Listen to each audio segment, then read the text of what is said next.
Welcome to Worthless Rags and Dirty, Dirty Smear Merchants, a segment where I'm going to be going over a roundup of weird, wonderful and wacky recent news. Is this segment just This Week in Stupid with a different title, because I didn't want to call it This Week in Stupid? Keep watching to find out. So, the first thing that I wanted to cover was something that was neither from a worthless rag nor written by a dirty, dirty smear merchant, because I wanted to go over some news that's been going on in the entertainment industry, that being that Disney have replaced, well, they fired their current CEO, Bob Chapek, and replaced him with the man who he replaced, Bob Iger.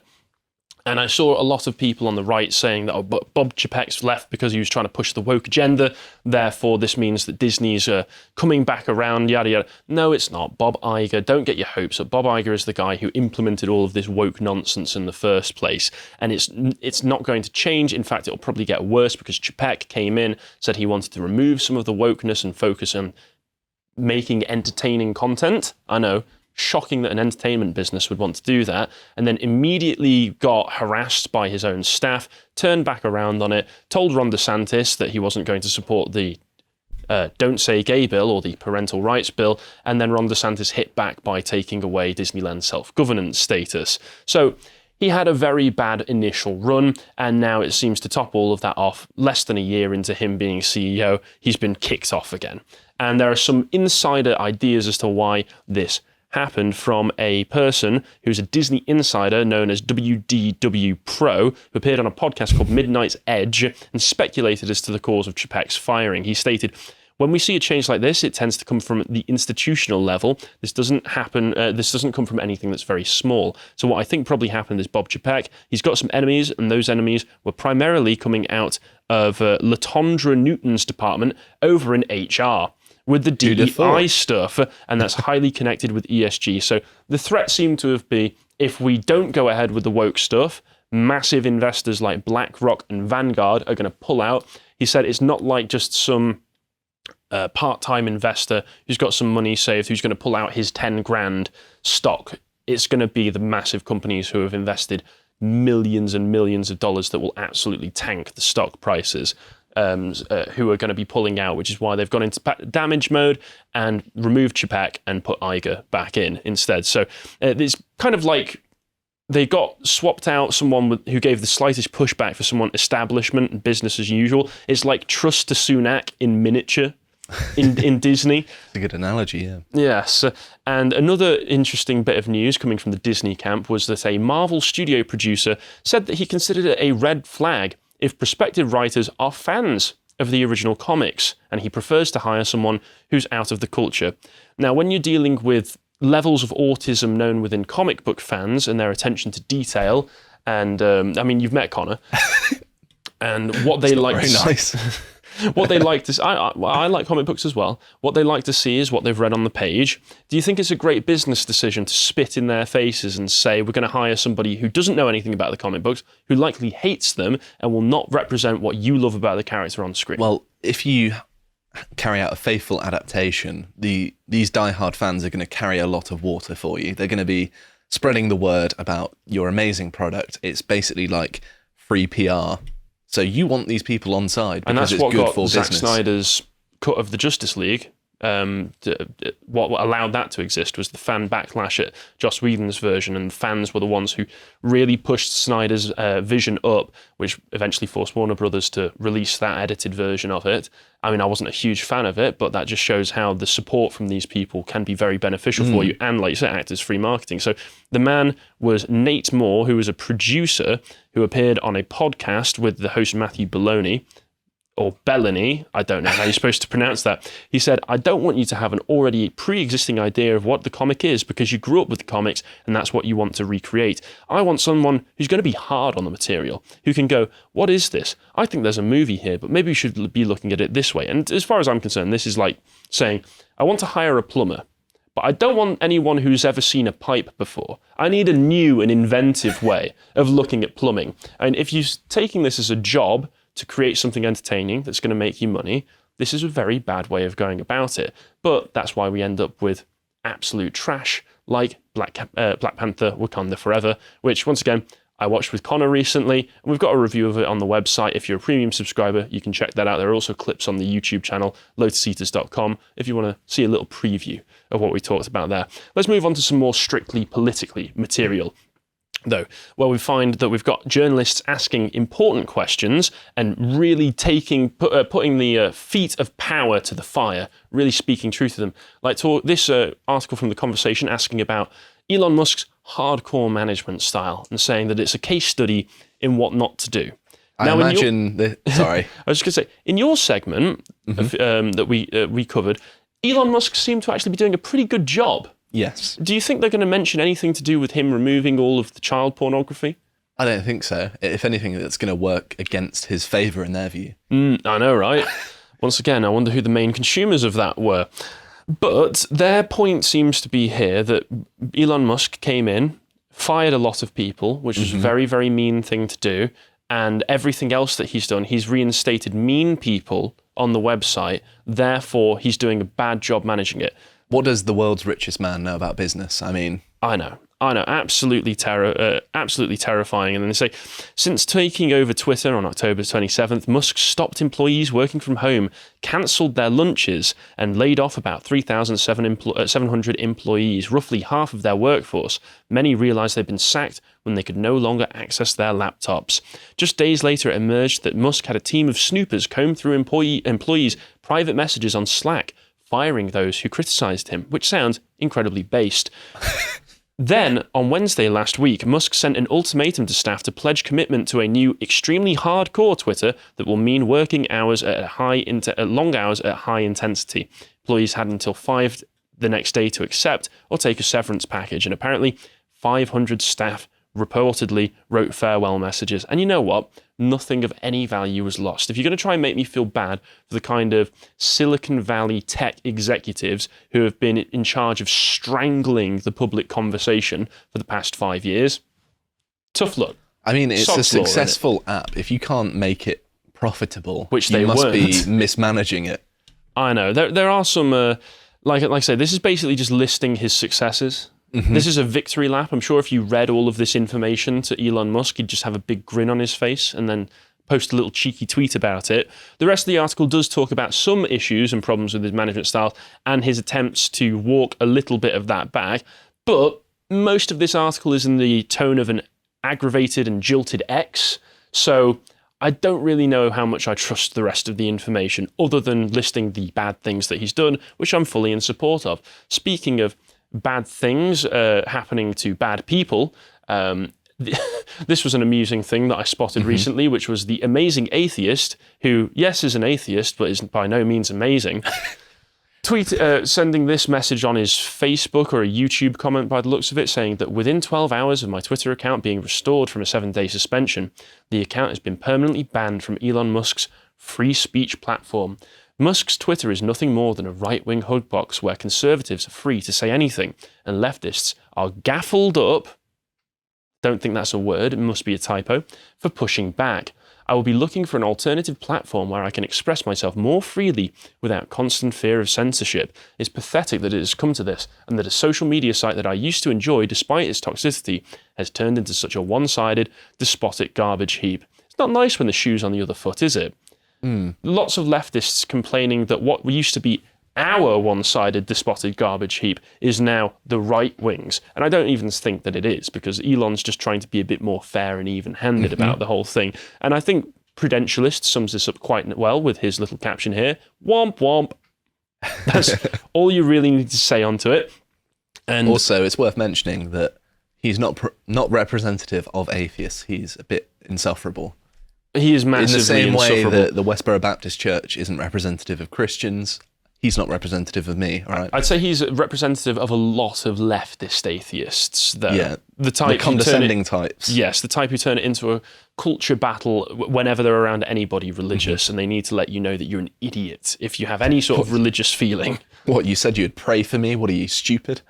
How dare you give me that nice gesture? I know, it's insufferable.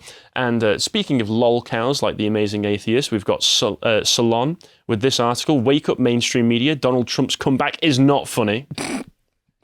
There you go. I can't not laugh. It is, actually. The man is the most dangerous political figure in recent history. Stop making fun of him and tell the truth.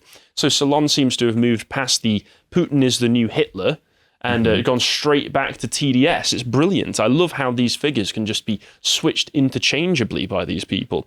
Trump literally attempted a violent coup and has clearly proven himself to be a fascist, a white supremacist and corrupt demagogue. He has no sense of the public good and through willful negligence and depraved indifference was culpable for the deaths of countless people in the United States during the COVID pandemic. He's the leader of a neo-fascist movement that's repeatedly demonstrated its propensity for violence and contempt for democracy. And I'm sorry, whoever wrote this, I don't think he's interested, mate. He's not going to sleep with you. No matter how much you cry, no matter how much you wail, he's not going to pay any attention to this, because this, as much as you wish it wasn't, is hilarious. This is why I'm glad that Trump is back, even if he's only just on Twitter still and not posting anything. Even if his campaign for 2024 goes nowhere. Who cares? Because we get this beautiful, delicious screeching. The slugs and snails of the world cower at the amount of salt this man can produce. No, it's going to be genocide. And speaking of journalists who are experiencing a lot of trauma at the moment, like everyone is, there was this amazing USA Today tweet with a quote from an article they wrote called, where it says, "Journalists carry trauma on our souls," according to the editor-in-chief, Nicole Carroll. Our industry, of course, is not the only one.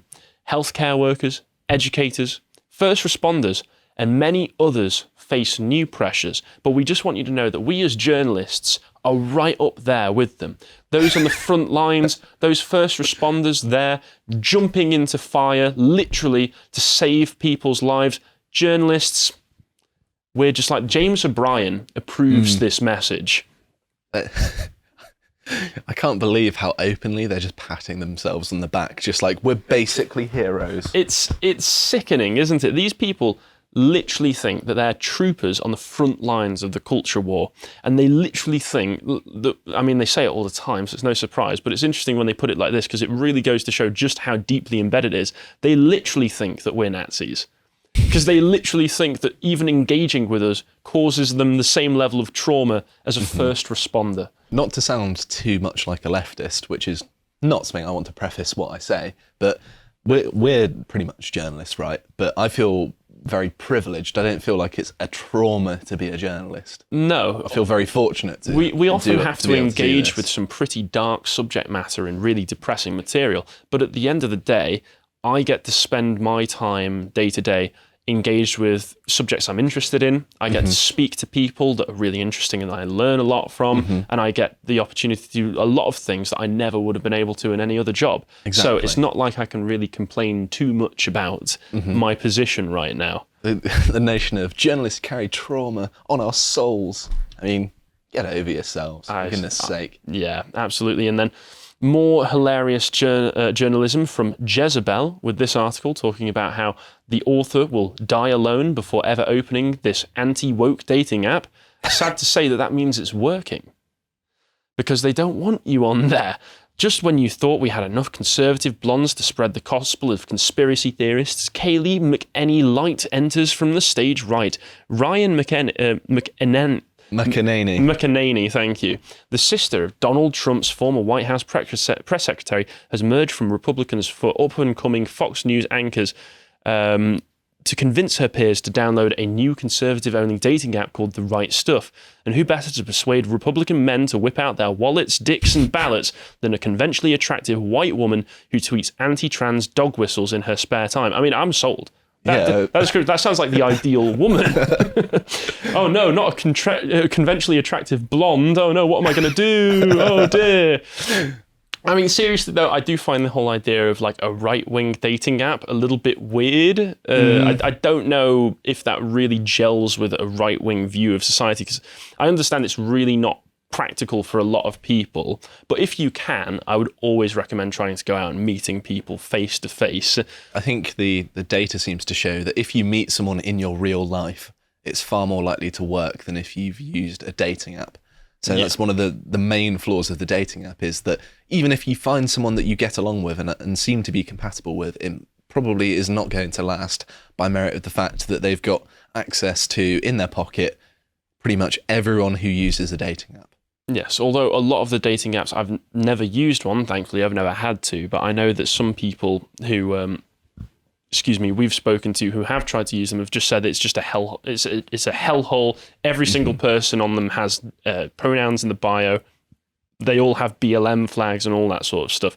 So I can understand the appeal of doing this. I have seen that before. Yeah, but, it's quite funny. And in Britain, lots of them have orange faces and horrific clown makeup. They are well. hideous people. So I completely understand the appeal of having a dating app where you're able to avoid that stuff. But once again, if you can, try and meet people in real life if it's practical and available to you. But speaking of leftist dating, though, I found this hilarious Guardian headline under sexual healing and life and style. My wife and I haven't had sex for 15 years. I haven't even seen her naked. Is it time for us to break up? No, that's the perfect marriage. I don't think it's working out, but, as long as you're still getting meals every day, that's enough for Josh. If she's cooking dinner, that's all you need. And it's not like these people have never had sex, or he's never seen her naked, which kind of is what the headline implies. It's that he had an affair 25 years ago, and he says it was wonderful to feel loved and lusted after, but for the sake of this kids, it stopped. I got on with my career and provided for my family. Now I'm in my 60s and desperate. I just want to feel loved and have a tactile relationship. I know this sounds pathetic, but I feel damaged by all of this because I am desperately lonely and angry. Well, that's just the consequences of your own decisions, isn't it? You've dug this grave for yourself, mate. I mean, you're the one who had an affair. Maybe your wife would have been much happier and maybe more willing to sleep with you if you hadn't cheated on her. This is a suggestion for all men out there. If you're in a dedicated and loving relationship, especially if you have children, don't cheat. I know, shocking. I've never heard such advice before. I know. And on to more embarrassing love stories. Keir Starmer revealed that he has, in fact, in the past kissed a Tory, and he is not ashamed. Did he like it, in fact? He did. He kissed a Tory and he liked it. And why are we referencing pop music?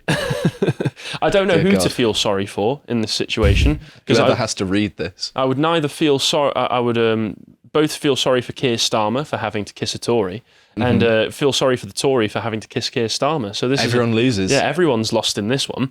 The Labour leader said he's not tribal and has broken the never kiss a Tory rule because this is a really cringe thing that a lot of people in the English left do, is they wear little badges that say never kiss the Tory, and it's like, well, good, I wouldn't want to kiss you anyway.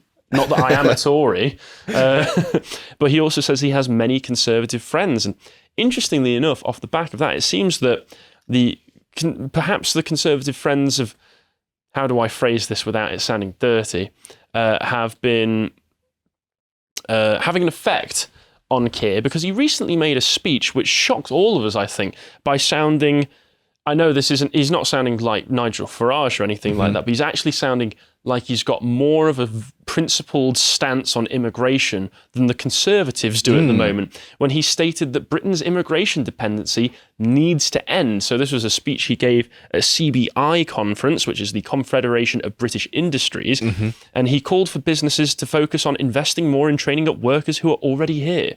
My God, what a far-right bigot this man must be. He warned bosses that the days when low pay and cheap labour are part of the British way on growth must end.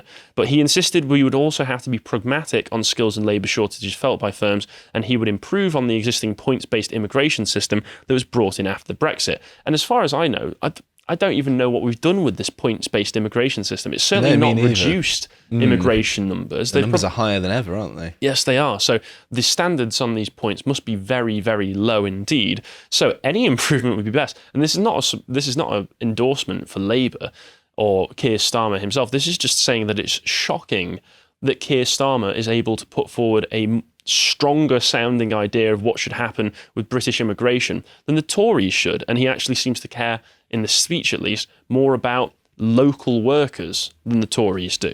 Well, that's unsurprising for Labour. I mean, talking about workers is their bread and butter, isn't it? I know. And yet all of this has reminded me of certain feelings that I have, which are shared by this man.